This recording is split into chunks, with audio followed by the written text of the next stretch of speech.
DMK you turn HDK ಗರಂ. ವಿಶೇಷ ಕಾರ್ಯಕ್ರಮಕ್ಕೆ ಸ್ವಾಗತ. ನಾನು ಕುಸುಮಾ ಶೆಟ್ಟಿ. ನೋಡಿ, ಯಾಕೆ ಎಚ್.ಡಿ. ಕುಮಾರಸ್ವಾಮಿ ಅವರು ಕೇಂದ್ರ ಸಚಿವರು ಬಹಳಷ್ಟು ಗರಂ ಆಗಿಬಿಟ್ಟಿದ್ದಾರೆ? ಯಾವ ವಿಚಾರವಾಗಿ?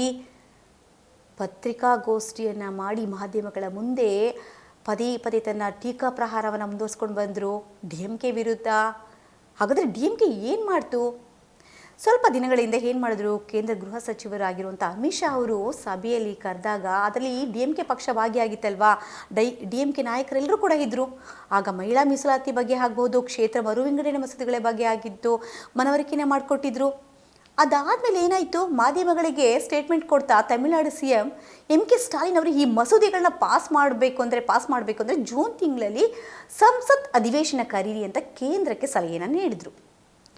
ಕೂಡಲೇ ಮಸೂದೆಗಳನ್ನ ಅಂಗೀಕಾರ ಮಾಡಿಬಿಟ್ರೆ ಮುಂಬರುವಂಥ ಚುನಾವಣೆಯಲ್ಲಿ ತನಗೆ ಧಕ್ಕೆ ಆಗಿಬಿಡುತ್ತೆ ಅನ್ನೋ ಒಂದೇ ಒಂದು ಕಾರಣಕ್ಕೆ ಆ ಪಕ್ಷ ಮಸೂದೆಗಳಿಗೆ ಬೆಂಬಲ ನೀಡಲಿಲ್ಲ ಅಂತ ಕೂಡ ಟೀಕಿಸಿದ್ರು. ಇದು ನಿಮ್ಮ ಸ್ವಾರ್ಥಕ್ಕೋಸ್ಕರ ನೀವು ಮಾಡ್ಕೊಬಿಟ್ರಿ. ನೋಡಿ, ದಕ್ಷಿಣದ ರಾಜ್ಯಗಳಿಗೆ ಈ ತಿದ್ದುಪಡಿ ಮಸೂದೆಗಳಿಂದ ಅನ್ಯಾಯ ಆಗ್ತಿದೆ ಅಂತ ನೀವು ಹೇಳ್ತಾ ಇದ್ದೀರಲ್ಲ, ಯಾವ ಹುರುಳಿಲ್ಲ, ಇದರಲ್ಲಿ ಸತ್ಯಾಂಶ ಇಲ್ಲ. ಹಾಗೆ ನೋಡಿದ್ರೆ ಡಿಎಂಕೆಯಿಂದಲೇ ದಕ್ಷಿಣಕ್ಕೆ ಅನ್ಯಾಯ ಆಗ್ತಾ ಇದೆಯಲ್ವಾ? ಒಂದು ವೇಳೆ ಅನ್ಯಾಯ ಆಗುವುದೇ ಆಗಿದ್ರೆ ಈ ಕರ್ನಾಟಕ CM ಸಿದ್ದರಾಮಯ್ಯನವರು ಇದ್ದಾರಲ್ಲ, ತೆಲಂಗಾಣ CM ರೇವಂತ್ ರೆಡ್ಡಿ, ಆಂಧ್ರ CM ಚಂದ್ರಬಾಬು ನಾಯ್ಡು ಆಕ್ಷೇಪ ಯಾಕೆತ್ತಿಲ್ಲ? ಆ ಟೈಮಲ್ಲಿ ಸುಮ್ಮನಿದ್ರಲ್ವಾ? ಈಗ ಯಾಕೆ ಡಿಎಂಕೆ ಹೇಳಿದ್ಮೇಲೆ ಇವರೆಲ್ಲರೂ ಕೂಡ ಯೂಟ ನೋಡಿದ್ರು? ನಾಯ್ಡು ಅವರಂತೂ ಮಸೂದೆಗಳಿಗೆ ಮುಕ್ತವಾಗಿ ಬೆಂಬಲವನ್ನು ಕೊಟ್ಟರು. ಯಾಕೆ ಈ ಕ್ಷೇತ್ರ ಮರು ವಿಂಗಡಣೆ ಆಗಿದ್ದರಿಂದ ನಮ್ಗೆ ಯೂಸ್ಫುಲ್ ಆಗ್ತಾ ಇತ್ತು? ಒಂದು ಪಾಪ್ಯುಲೇಷನ್ ಕಂಟ್ರೋಲಲ್ಲಿ, ಜನಸಂಖ್ಯೆ ನಿಯಂತ್ರಣದಲ್ಲಿ ಉತ್ತಮ ಸಾಧನೆಯನ್ನು ಮಾಡಿಕೊಂಡು ರಾಷ್ಟ್ರೀಯ ನೀತಿಗಳನ್ನ ಪರಿಣಾಮಕಾರಿಯಾಗಿ ಅನುಷ್ಠಾನಕ್ಕೆ ತಂದಿರುವಂತಹ ಈ 5 ರಾಜ್ಯಗಳಿಗೆ ಅನ್ಯಾಯ ಆಗಬಾರ್ದು ಅನ್ನೋ ಒಂದೇ ಒಂದು ಉದ್ದೇಶದಿಂದ ಕೇಂದ್ರ ಸರ್ಕಾರ ಸಮಾನ ನ್ಯಾಯವನ್ನು ನೀಡಬೇಕು, ಜಸ್ಟಿಸ್ ಕೊಡಬೇಕು ಅನ್ನೋ ಒಂದು ಸಲುವಾಗಿ ಕಾರಣಕ್ಕೆ ಪ್ರತಿ ರಾಜ್ಯದ ಲೋಕಸಭಾ ಕ್ಷೇತ್ರಗಳ ಸಂಖ್ಯೆನ ಸರಾಸರಿ 50ರಷ್ಟು ಹೆಚ್ಚು ಮಾಡೋದಾಗಿ ಹೇಳಿದರು. ಇನ್ನು ಲೋಕಸಭೆಯಲ್ಲಿ ಅಮಿತ್ ಶಾ ಬರೀ ಅವರು ಸಭೆಯನ್ನು ಮಾತ್ರ ಕರೆದಿರಲಿಲ್ಲ, ವಿತ್ ಸ್ಟ್ಯಾಟಿಸ್ಟಿಕ್ಸ್ ಎಲ್ಲ ಅಂಕಿಅಂಶಗಳನ್ನ, ಈ ಎಲ್ಲ ವಿವರಗಳನ್ನ ಸಮೇತವಾಗಿ ವಿವರಣೆ ಕೊಡ್ತಾ ಬಂದರು. ಇಷ್ಟಾದರೂ ಕೂಡ ಕಾಂಗ್ರೆಸ್ ತನ್ನ ಪ್ರತಿಷ್ಠೆಗಾಗಿ ಮಾತ್ರ ದಾರಿ ತಪ್ಪಲಿಲ್ಲ, ತನ್ನ ಮಿತ್ರ ಪಕ್ಷಗಳನ್ನ ಕೂಡ ದಿಕ್ಕು ತಪ್ಪಿಸ್ತಲ್ವಾ? ಈಗ ದಕ್ಷಿಣದ ರಾಜ್ಯಗಳಿಗೆ ಆಗ್ತಿರುವಂಥ ಅನ್ಯಾಯನ ಯಾರು ಸರಿಪಡಿಸ್ತಾರೆ? ನೋಡಿ, ನಾನು ಸ್ವತಃ ದಕ್ಷಿಣ ರಾಜ್ಯಗಳ ಪ್ರತಿನಿಧಿಯಾಗಿ ಹೇಳ್ತಾ ಇದ್ದೀನಿ, ದಕ್ಷಿಣದ 5 ರಾಜ್ಯಗಳಿಗೆ ಇದೊಂದು ಗೋಲ್ಡನ್ ಆಪರ್ಚುನಿಟಿ ಸಿಗಬೇಕಾಯಿತು. ಆದರೆ ಡಿಎಂಕೆ ಹಾಳು ಮಾಡಿಬಿಟ್ಟಿದೆ. ನಮಗೆ ಸಿಗಬೇಕಾದಂತಹ ಒಂದು ಸಿಂಹ ಪಾಲು, ಉತ್ತಮ ಪಾಲು ಕೂಡ ಸಿಗಬಾರ್ದ ಹಾಗೆ ಈ ಒಂದು ಪಕ್ಷ ಎಲ್ರಿಗೂ ಕೂಡ ಅನ್ಯಾಯವೆಸಗಿಬಿಟ್ಟಿದೆ. ಹಾಗಂತ ಪದೇ ಪದೇ ಡಿಎಂಕೆ ಮೇಲೆ ತನ್ನ ಟೀಕಾ ಪ್ರಹಾರನ ಮುಂದುವರಿಸ್ಕೊಂಡು ಬಂದರು. ನೋಡಿ, ಕರ್ನಾಟಕದ ಲೋಕಸಭಾ ಕ್ಷೇತ್ರಗಳ ಸಂಖ್ಯೆ 28ರಿಂದ 42ಕ್ಕೆ ಹೆಚ್ಚಾಗ್ತಾ ಇತ್ತಲ್ವಾ? ಇದನ್ನು ಕಾಂಗ್ರೆಸ್ ಅಥವಾ ಡಿಎಂಕೆ ಸರಿಪಡಿಸೋದಕ್ಕೆ ಸಾಧ್ಯನಾ?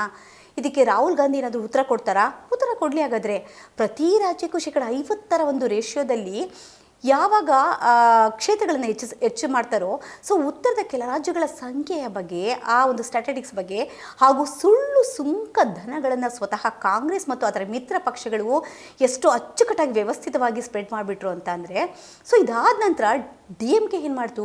ತನ್ನ ಹಠಮಾರ್ತನದಿಂದ ದಕ್ಷಿಣ ರಾಜ್ಯಗಳಿಗೆ ಅನ್ಯಾಯ ಮಾಡಿಬಿಡ್ತು. ಯಾರು ಪುಕಾರ ಹಬ್ಸಿದ್ರೂ ಗೊತ್ತಿಲ್ಲ. ನೆಹರು ಕಾಲದಿಂದ ನಡ್ಕೊಂಡು ಬಂತಹ ಕ್ಷೇತ್ರ ಮರು ವಿಂಗಡಣೆ ವ್ಯವಸ್ಥೆ ಸುಧಾರಣೆ ಬಗ್ಗೆ ಬೆಂಬಲ ನೀಡೋ ಬದಲಿಗೆ ತನ್ನ ಮತದಾರರ ಗಮನವನ್ನು ಬೇರೆಡೆಗೆ ಸೆಳಿಬೇಕು ಅನ್ನೋ ಒಂದೇ ಒಂದು ಅವಕಾಶವನ್ನು ದುರ್ಬಳಕೆ ಮಾಡ್ಕೊಬಿಡ್ತು ಈ ಡಿಎಂಕೆ ಸರ್ಕಾರ ಹಾಗೂ ಕಾಂಗ್ರೆಸ್ ಪಕ್ಷ ಅಂತ ಕೂಡ ಹೇಳ್ತಾನೆ ಇದ್ರು. ನೋಡಿ, ಕರ್ನಾಟಕ ಆಗ್ಬೋದು, ಆಂಧ್ರ, ತೆಲಂಗಾಣ, ಕೇರಳ, ಸ್ವತಃ ತಮಿಳುನಾಡಿಗೆ ಆಗಿರುವಂಥ ಈ ಒಂದು ಐತಿಹಾಸಿಕ ಅನ್ಯಾಯಕ್ಕೆ ನೇರವಾಗಿ ಡಿಎಂಕೆ ಪಕ್ಷವೇ ಕಾರಣ, ಬೇರೆ ಯಾರೂ ಇಲ್ಲ ಅಂತ ಆರೋಪವನ್ನು ಕೂಡ ಮಾಡಿದ್ರು.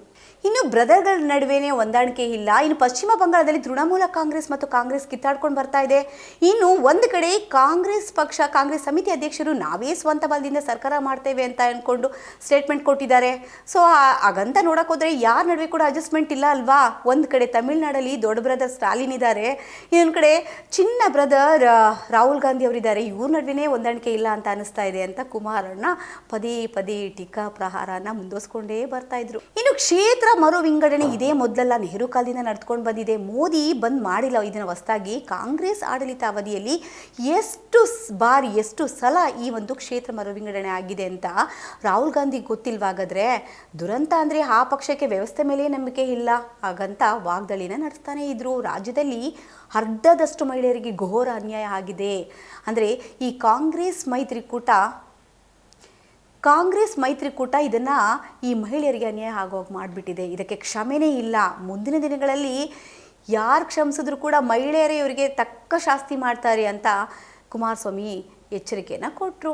ತನ್ನ ರಾಜಕೀಯ ಸ್ವಾರ್ಥಕ್ಕಾಗಿ ಕಾಂಗ್ರೆಸ್ ಸರ್ಕಾರ ಏನು ಮಾಡ್ತು, BBMPಯನ್ನು ತೆಗೆದು ಗ್ರೇಟರ್ ಬ್ಯಾಂಗ್ಳೂರ್ ಅಥಾರಿಟಿ ಮಾಡಿದೆ. ಅದು ತನ್ನ ಸ್ವಾರ್ಥ ಅಲ್ವಾ?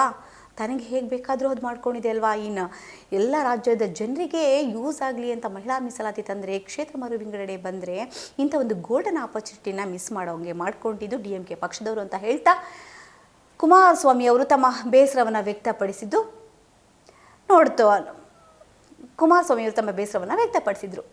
ಇದಾಗಿತ್ತು ಸ್ಪೀಡ್ ನ್ಯೂಸ್ ಕನ್ನಡ. ಸುದ್ದಿ ನಿಮ್ಮದು, ವೇಗ ನಮ್ಮದು.